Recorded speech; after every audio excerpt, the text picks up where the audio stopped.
The following content contains material that may be triggering to some audiences.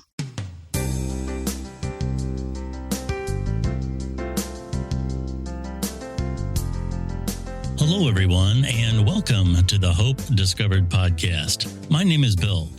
Hope Discovered is a podcast series from CommQuest Services. This podcast features individuals in recovery from addiction and mental illness, recovery service professionals, and community advocates who offer insight on how we provide hope to the communities we serve. With us today is Steve Kerestes, who is a school-based mental health coordinator and an internship coordinator for CommQuest Services. Thank you so much, Steve, for being here. Hey, Bill, thanks for having me. I'm excited to be here talking about it. I know it's kind of a scary topic we're talking about today, but something that I think is really important for us to discuss. Absolutely. It most certainly is. What we are going to be talking about today is suicide awareness in youth. And we're going to cover basically 5 areas, which are risk factors, warning signs, how to take action, how to get help, and the resources that you can find that may be available to you. So, Steve, you work in school-based mental health. You're around young folks all the time. Right. Risk factors. What's one of the things you guys are kind of on the lookout for? Yeah. So, when you're thinking about suicide, again, it's kind of a scary thing to think about. We all want to think that this can't happen to our kids, but unfortunately, we know that it's actually the second leading cause of death in young people. So we really have to make sure that we're taking this seriously and be looking for the warning signs, because the fact is that suicide doesn't just happen out of the blue. It's something that builds up over time. And the good news about that is it means there's risk factors and warning signs that we can look out for, which can help us to take action early and to prevent a suicide from happening. So when you think about things that are risk factors, there are some kids that are more at risk than others. One of the biggest things is stress. Now, we know, of course, young people are stressed about everything these days. There's a lot of stress and anxiety in our youth.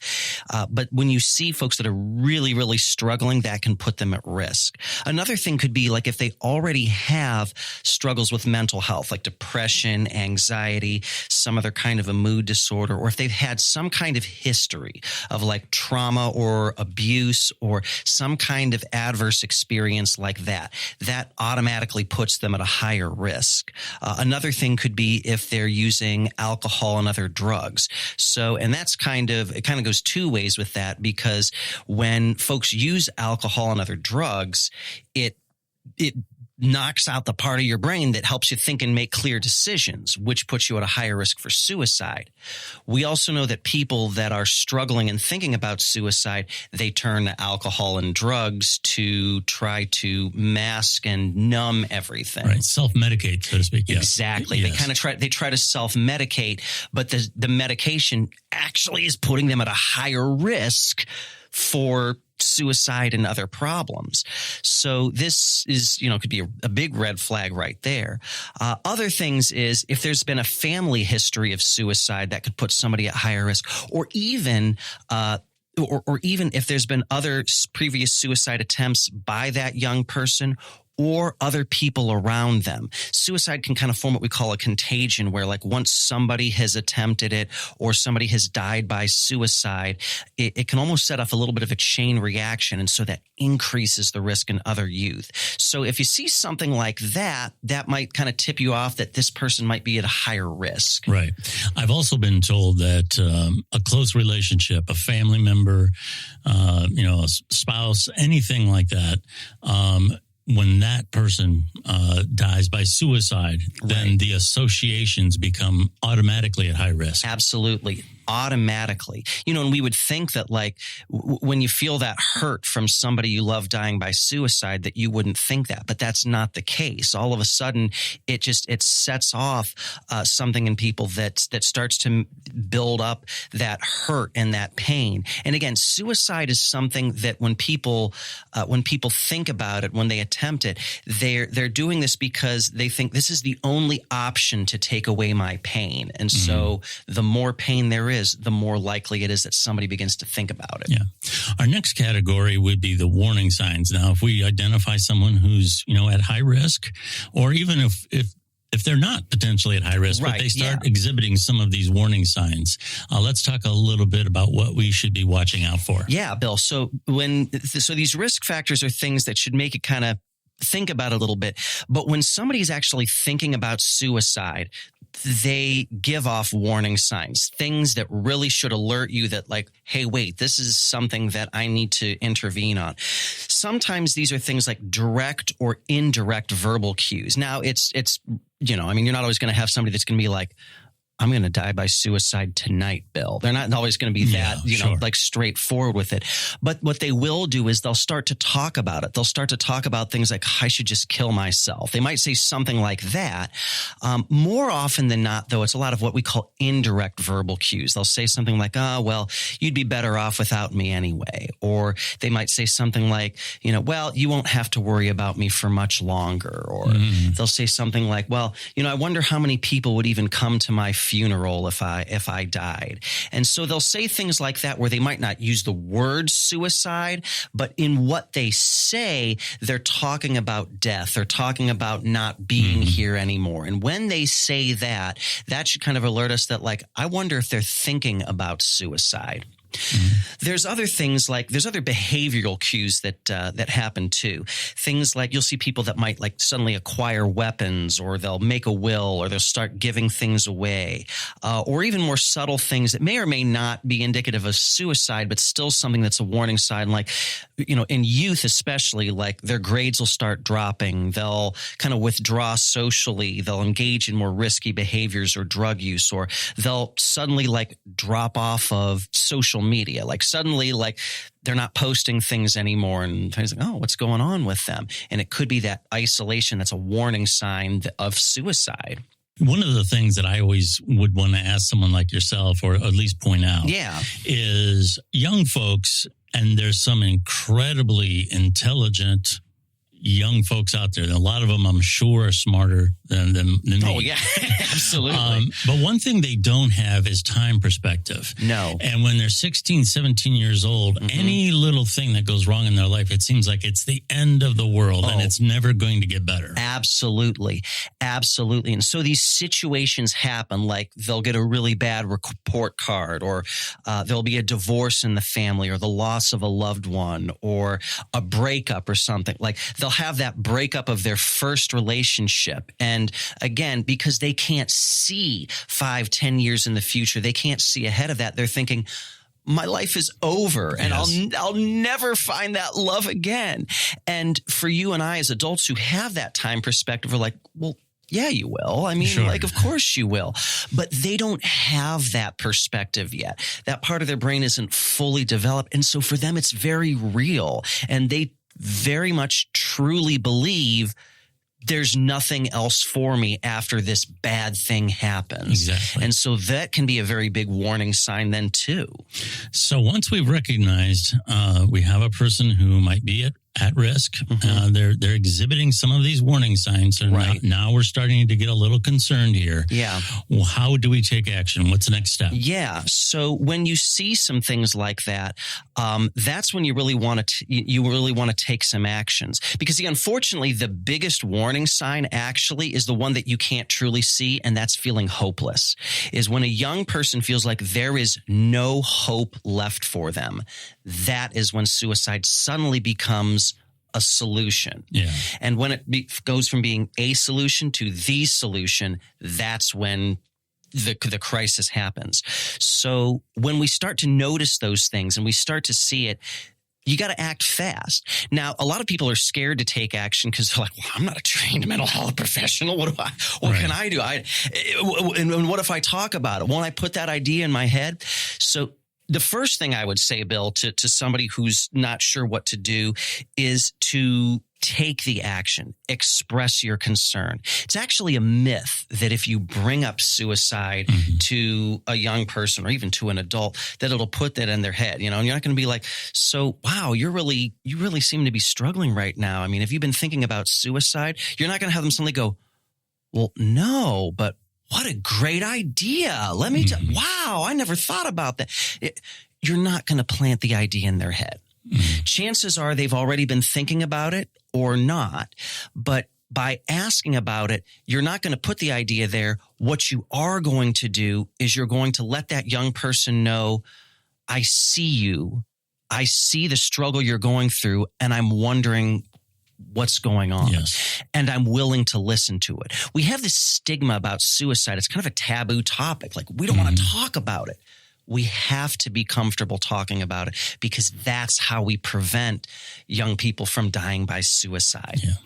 One of the things I would point out, if you do have that, I'll say phobia, for lack of a better term, a fear of saying anything, just know that statistically it's much worse to do nothing. It is. It's much worse. Absolutely. We've actually shown that by stepping in, saying something, asking them, you can actually get them connected for help and prevent that. Sometimes the simple act of asking the question will bring this ginormous weight off of the young person's shoulders. Like, yes, I've been dealing with this, and you get it now.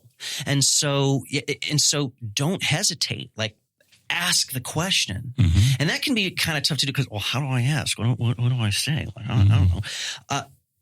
Ask as directly as you can. And if you're not comfortably doing it, I mean, find a wording that works for you. One of the best ways that you can ask is just by saying, sometimes when people are as upset or as sad or as angry as you are, they think about suicide. I wonder if that's something you've been thinking about too. Or have you been thinking about suicide because of everything that's happened? You might ask them something about that. Like, you want to say the word suicide if you can, so that they know that's exactly what you're talking about. If you're a little bit nervous about it, you can kind of start off by saying, well, wow, with all this that's been going on, have there been a time where you've wished you were dead, or wished you could just like go to sleep and not wake up again? Because that at least puts you on track for that then. And then when you ask that question, again, you got to be ready for the answer, because if they say yes, now you actually have to talk about it. Yes. It's really all you have to do. You don't even have to have the answers. And I think that's a lot of times as adults or parents or loved ones of young people, we're like, well, I got to have the answer. And you don't. Right. All you have to do is listen. Yes. That's really what it is. Sometimes as parents, like, because we get uncomfortable, we're like, well, Don't say things like that. Well, you shouldn't think about that. Well, you got so much to live for. And like, we try to shut down the conversation. Yes. And all that does is it communicates to a young person that I don't want to hear it. Right. I don't want to hear it. And that doesn't take the idea away from that young person. It just tells that young person, you're not somebody I can trust with this information. So as scary as it is, be willing to listen to the answer. Instead of that, kind of say, tell me a little bit more about how you're feeling, or what a struggle this must be for you. Help me understand. Because, as adults, we sometimes forget about the struggles that we went through when we were kids, because, again, we've got through it. But by really trying to maintain a connection with them and kind of show that compassion and empathize, putting ourselves in their shoes. Yeah, okay, for you and me, like, it's not a big deal, you lost the game, or, or even for things like, an athlete who, like, they broke their leg or their arm or something like that, and now, like, their whole life as an athlete is gone. And we're like, well, you'll get over it. I mean, you can, but in that moment, like, this is all they know. Put yourself in their shoes. What must this be like for them? Connect with something in your mind that says, okay, for this situation, I might have handled it differently, but is there something in my mind that I can connect with that knows this feeling? That's so important what you mentioned there. And I'm going to say, at any age, when you have an aspect of your life that is so tied into your identity and it gets taken away through an accident or an illness or whatever, that can just be absolutely devastating. Yeah, absolutely. Yeah. We've identified some things that, we can take action with. The next step would be kind of the important one. Okay, we have a potential crisis here. How do we get help? Yeah, absolutely. So once you've talked to them and you've identified this person is thinking about it and it's serious, this is where you've got to kind of take that next step and take action. So you got to seek help as soon as possible. Persuade that person to reach out and talk to somebody who does know a little bit more about this. So this is where, kind of depending on the nature of the crisis, if somebody is, like, yeah, I'm thinking about it. I mean, well, I don't think I would do it today, but that's in there. As soon as possible, connect them to a mental health professional. You can talk to them about, talk to if they have like a school counselor, a school psychologist, or a friendly CommQuest school-based mental health counselor. There you go. You can reach out to them for support. Call your local mental health agency and try to get them connected. If it seems like this is something that is brewing now, and it's kind of more of an urgent need. Luckily, there's help that exists in our community for that urgent need too. So what you can do is, you can reach out, and if all else fails, you can call 911 and have an ambulance kind of come and take them. But there's some other ways that you can reach out too, such as we're very fortunate here in Stark County that Coleman has their mobile response team that you can dial 988 and be connected to them. Or if you want to get them directly, it's 330-452-6000 that will directly take you to that line. And that's something you can connect them to 24 hours a day, 7 days a week, 365 days a year. But the fact is, you want to get them to a mental health professional as soon as possible. The way I like to kind of think about this is you're identifying that need and then getting them to that person. It's kind of like if somebody physically gets hurt, you kind of take a look and say, if this is a Band-Aid, I can just put a Band-Aid on it. This is a little bit more than that. Well, let me do what I can. And then I have to get them to a medical professional for that help. This is the same kind of thing when we're dealing with this mental health or suicide warning crisis. Yes. This is all great information. Some other resources that are available, that we've thrown a lot of information at people. Yes. And especially if somebody has an issue that they are concerned about, where can they find more information? Yeah. So there's a couple of places that you can look. You can go online and search up the American Foundation for Suicide Prevention is one of them, or the American Association of Suicidology has it. There's a directory of support groups that you can go to. There's also the Society for the Prevention of Teen Suicide. And there's a lot, so you can take a look there. If you're just looking for other kind of resources, Stark Help Central, of course, is a good one too. One other thing, like if you want to feel a little bit more prepared or confident in being able to address this, here in Stark County and others, they offer what we call QPR trainings that the Stark County Mental Health and Addiction Recovery Board runs. These are free trainings for the community that they offer several times a year. I'm actually a trained instructor in QPR. QPR it stands for Question, Persuade, Refer.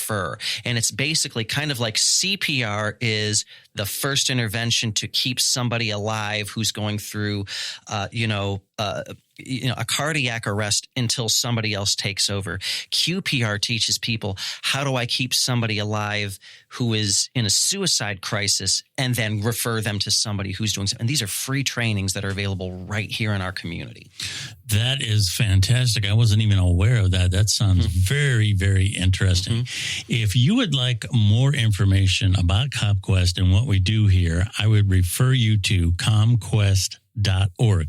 That's CommQuest.org. We've been talking to Steve Kerestes, who again is very much a part of our school-based mental health here at CommQuest. How often does this subject come up from parents and things like that? All the time. It's such a common thing that we see in our schools, regardless of what the school is. Whether you're talking about folks in Canton City or out in Minerva or in our parochial schools, it doesn't matter where you are. This topic touches young people's lives. And so we're constantly getting questions, constantly getting referrals for it. So this is something that it's important to know about and know what to do so that you can respond early. Fantastic information, Steve. Thank you so much for being here today. And more importantly, thank you so much for the work you do and your expertise. It is so much appreciated. Yeah, thanks, Bill. I appreciate it. Thanks for having me here today. It's always a good time talking to you. Oh, well, thank you. Once again, my name is Bill, and this has been the CommQuest Hope Discovered Podcast. Again, I would refer you to CommQuest.org. That would be the place to go for more information about CommQuest services. Thank you very much for listening.